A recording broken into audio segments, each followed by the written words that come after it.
একটা মেয়ের জীবনে বিয়ের পর তার স্বামী হচ্ছে তার সবকিছু আর তার ফ্যামিলি। বিয়ের পর প্রথম প্রথম একটু সবকিছু ম্যানেজ করতে প্রবলেম হলেও নিজে যদি একটু মানিয়ে নিতে শিখেন তাহলেই কিন্তু জীবন সুন্দর। আমি বিয়ের আগে ছিলাম একটা মানুষ, বিয়ের পর হয়েছে আরেক। মাঝে মাঝে নিজেও চিন্তা করি যে আমার মধ্যে কতটাই না পরিবর্তন এসেছে, এখন সবকিছু শিখে গিয়েছি। হ্যালো, আসসালামু আলাইকুম এভরিওয়ান। আই হোপ আপনারা সবাই ভালো আছেন। আল্লাহর রহমতে আমি অনেক বেশি ভালো আছি। লাস্ট ব্লগে দেখিয়েছিলাম যে আমি হচ্ছে বিচে গিয়েছিলাম ড্রেস পরে, এন্ড রুমে এসে হচ্ছে আমি আরেকটা ড্রেস পরে নিয়েছি। আমরা যে হোটেলে ছিলাম সেই হোটেলের বেড থেকে এত সুন্দর ভিউ দেখা যায়। আমাদের হোটেলের 10টা বাজে চেক আউট ছিল, তো আমরা ভাবলাম যেহেতু সময় আছে আমরা এখানে একটু কিছু ছবি তুলি, ভিডিও করি। এই হোটেলটা আমার খুব পছন্দ হয়েছে। আমরা যেহেতু অফ সিজনে গিয়েছিলাম এই জন্য প্রাইসটাও একটু কমে পেয়েছি। মান্থ থেকে সামার ভ্যাকেশনের জন্য এই হোটেলের প্রাইস ডাবল হয়ে গিয়েছে, ডাবলের থেকেও ডাবল। আমি আবার যেখানেই যাই না কেন সেখান থেকেই হচ্ছে আবার ম্যাগনেট কিনে আনি। ম্যাগনেট কিনছিলাম, এর পাশেই দেখি যে হচ্ছে বাচ্চাদের প্লে জোন আছে, এখানে সব বাচ্চারা ঢুকে খেলাধুলা করছিল। হোটেল থেকে আমরা চেক আউট করে আমরা আরেকটা প্লেসে চলে এসেছি।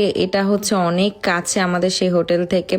এই শিরিনটা কিন্তু অনেক বেশি ফেমাস। দেখলাম যে সবাই এখানে দাঁড়িয়ে দাঁড়িয়ে খুব সুন্দর সুন্দর ছবি তুলছে, আর সেদিন এত পরিমাণে বাতাস ছিল, আপনারাই দেখেন যে মেয়েটা মনে হচ্ছে কিছুক্ষণ পর উড়েই যাবে। আজকে সারাদিন ঘোরাফেরা করার পর হচ্ছে আমরা রাতে বাসার উদ্দেশ্যে রওনা হয়ে যাব। সীমান্ত হচ্ছে আমাদেরকে এই 2 দিন ড্রাইভ করে করে ঘুরিয়েছে। ওর তো একদম অবস্থা খারাপ হয়ে গিয়েছে। এরপর আমাদের অনেক ক্ষুধা লেগে যায়, আমরা একটা ইন্ডিয়ান রেস্টুরেন্টে চলে যাই।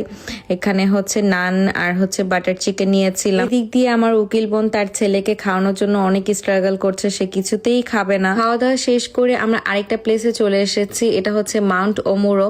আর এই রোপওয়েতে করে হচ্ছে আমরা সেই পাহাড়ের উপরে উঠছি। যখনই আমরা এই প্লেসটাতে এসেছি ওয়েদারটা একদম ঠান্ডা হয়ে গিয়েছে, আর এই হচ্ছে সেই বিশাল বড় পাহাড়, আর দেখেন গাছগুলো কিভাবে বাতাসে নড়ছে। এখন বলি আমার এই ড্রেসটার কথা। আমার এই ড্রেসটা কিন্তু হচ্ছে আমি থাইল্যান্ড হল থেকে নিয়েছিলাম। ট্রিপে কিন্তু আমি সবার সুন্দর সুন্দর ছবি তুলে দিয়েছি। এখানে তেমন কিছু নেই, বাট এই পাহাড়টা দেখতে এত বেশি ভালো লাগছিল। এই 1 বছরই আমি জাপান অর্ধেক ঘুরে ফেলেছি।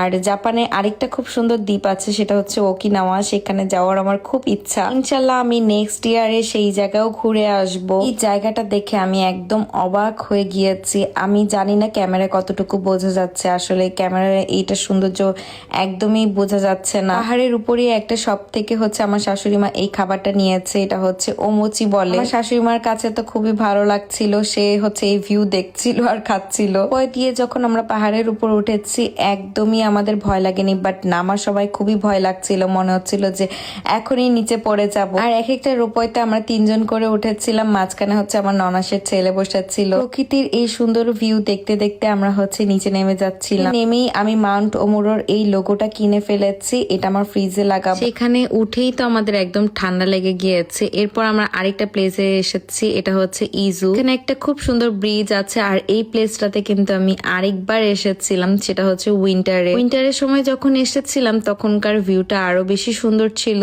আমি প্রতিটা প্লেসে গিয়েছি আর ড্রেস চেঞ্জ করেছি। আমার পরা এই 3 পিসটা কিন্তু আপনারা জেফার্স কর্নারে পেয়ে যাবেন। এই সেম ড্রেসটা কিন্তু আমার আর আমার ননাসেরও আছে। আপনারা আমাকে কমেন্ট করে জানাবেন তো আমাকে ওয়েস্টার্নে সুন্দর লাগে নাকি সালোয়ার কামিজে। আপুকে আর আমাকে ম্যাচিং 3 পিসে অনেক সুন্দর লাগছিল, আর আমরা কিন্তু জেফার্স কর্নার থেকেই হচ্ছে এই 3 পিসটা বানিয়ে নিয়েছি। জায়গাটা আমার খুব পছন্দ, আমি 2 বার এসেছি, 2 বারই আমার খুব ভালো লেগেছে। একটা কথা খুব বলতে ইচ্ছে হচ্ছে, আমি না বিয়ের আগে কখনো ভাবিনি আমি বিয়ের পর এত সুন্দর সুন্দর জায়গায় ঘুরবো। আমার জীবন সঙ্গী আমাকে এত সুন্দর প্রাকৃতিক সৌন্দর্যগুলো আমাকে দেখাবে। তার কাছে আমি সবসময় এই দোয়াই করি, আল্লাহ যেন আমাদেরকে সবসময় সুস্থ সবল রাখে। বিয়ের পর একটা মেয়ের জীবনে সবকিছুই কিন্তু তার স্বামী, আর তার স্বামীকে ঘিরে কিন্তু তার সকল চাওয়া পাওয়া। আলহামদুলিল্লাহ আমার শ্বশুর বাড়ির ফ্যামিলিও সবাই অনেক বেশি ভালো, সবাই অনেক বেশি সাপোর্টিভ। আমার ননাসের ছোট ছেলেটাও একটা ক্যামেরা কিনেছে, ওইটা দিয়ে আমাকে বলছিল যে ও আমার ছবি তুলে দিবে।